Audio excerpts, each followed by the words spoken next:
There's no question in my mind that lighted buildings are an expression of civic pride. Lighted buildings are not only that, they're an expression of personal pride, of corporate pride. And if we're going to do this building, we were going to do it well. You know, anybody who's been a student of architecture or works in the profession and has any interest in history knows of this building. I had the chance to see this building over and over and over again over the years because of working with Niagara Mohawk. So it was a very familiar and enticing place to me, which is why I would nag them all the time about redoing it. Since design and budget are synonyms, we set a rational number because there's also some responsibility involved in this. We set a rational budget as a goal, and we set out to explore what could be done within the parameters of that money and within the context of all the modern technology that has developed since that building was built and conceived and built. When you look at what we did for lighting the Niagara Mohawk building, some of the equipment didn't exist. The technology didn't exist. It was thought about, and there were experimental stages. But now we've got tiny lamps. If you wanted to put a floodlight on a building, you had to put a floodlight, a huge thing. Now we have a tiny 100-watt lamp that will do amazing things. When the Statue of Liberty was first lighted, it took 250-watt lights to light it. And when it turned on, Bartholdi said, it's dimmer than a glowworm. Today, the Statue of Liberty, the body is lighted with 40 250-watt lamps. That shows you, and it's not lighted like a glowworm. It is dignified and visible in the harbor. The same delta is there at this Niagara Mohawk Power Company building. These new products are allowing us to do with a nominal amount of power in a very tiny package to light this place. And we couldn't have lighted it if these were big packages. It would have destroyed the Art Deco quality of the building. We were involved in some oversight, but the bulk of the oversight and the true spirit of achieving this job is the work of Fran Kane. Fran Kane was the demon on site.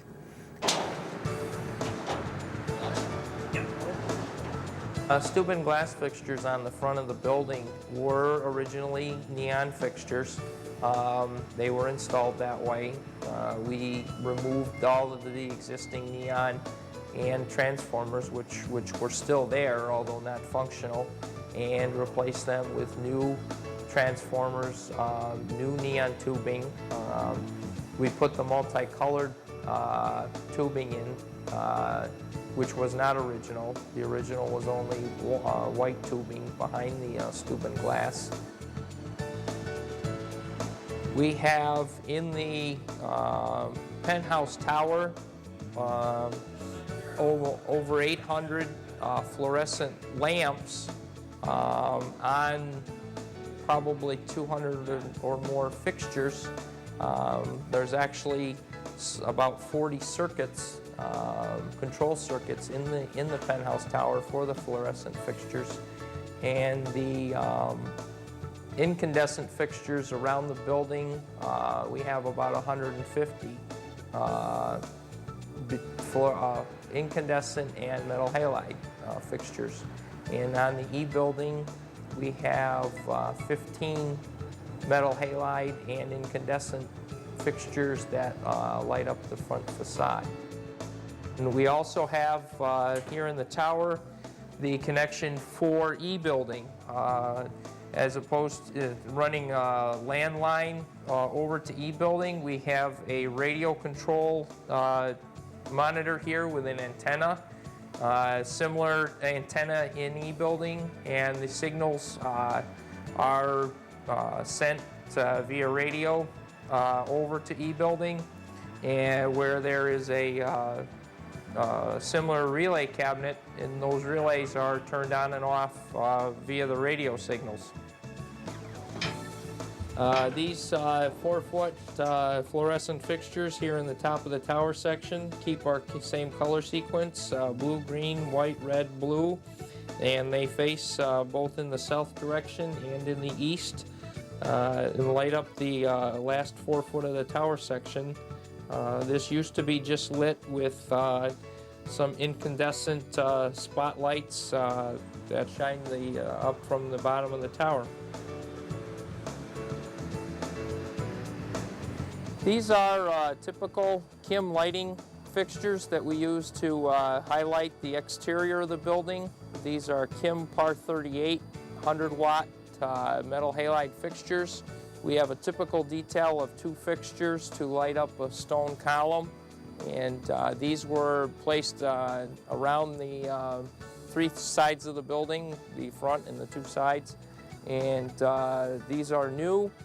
The original design did not call for the stone to be lit up, and therefore left the building dark in those areas, and it gave it a skeleton effect. And the part of the new design was to create this lighting of the stone and highlight the masonry detail, which wasn't originally lit. We have 104 these fixtures placed around the building. Power for the lighting system here in the basement needed to be added. Our main distribution panel feeding a building was here in the room, but there was no minor sub-distribution, so we added a power distribution panel here, and that feeds the Roscoe dimmer cabinets that are installed here that control the neon lighting on the first level, and also a relay panel which controls the lighting also on the first level, mainly the incandescent fixtures. On each level of the building we have both dimmer panels and relay panels, which are connected in series to the control system here in the basement. Early in July, we did a small demonstration mock-up to decide what lighting fixtures to use, and those fixtures were ordered and installed. And the first time that we actually saw everything work was the week before Thanksgiving in November. All of the wiring, all the fixtures were installed that Friday, and we lit it up Friday night for the first time, and we were all very impressed. Everyone that was here was very impressed, very happy with what it looked like. Howard Branston was here. Howard was very happy with the product that had been constructed at that point. Most of this is the primaries of light, red, blue, and green, because red, blue, and green mixed give you any color. And so with those few switches, we had a 4th white, which controls the saturation. So we can have pure primary red or a pink by adding a little white. So we have control of any color we wish and its lightness. You know, I think that all the work that's been done to recently, in relatively recent years, to restore it and to, you know,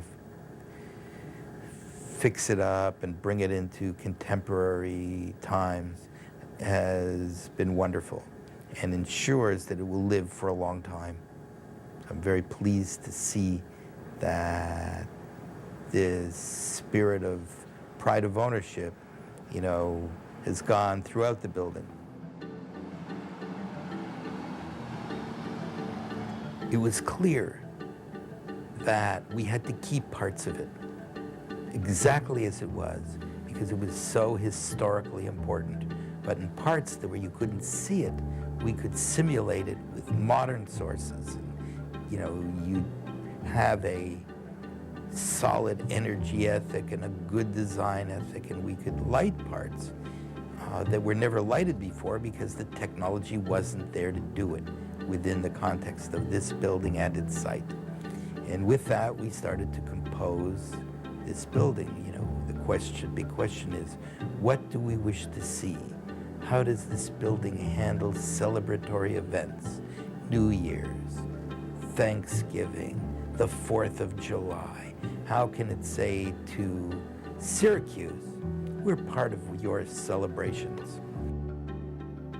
I think that, you know, all of this unbridled enthusiasm without reservation was because of the support of Darlene Kerr for this project. She helped to infuse the spirit of this project, and, you know, again, I thank the company for giving me this great chance.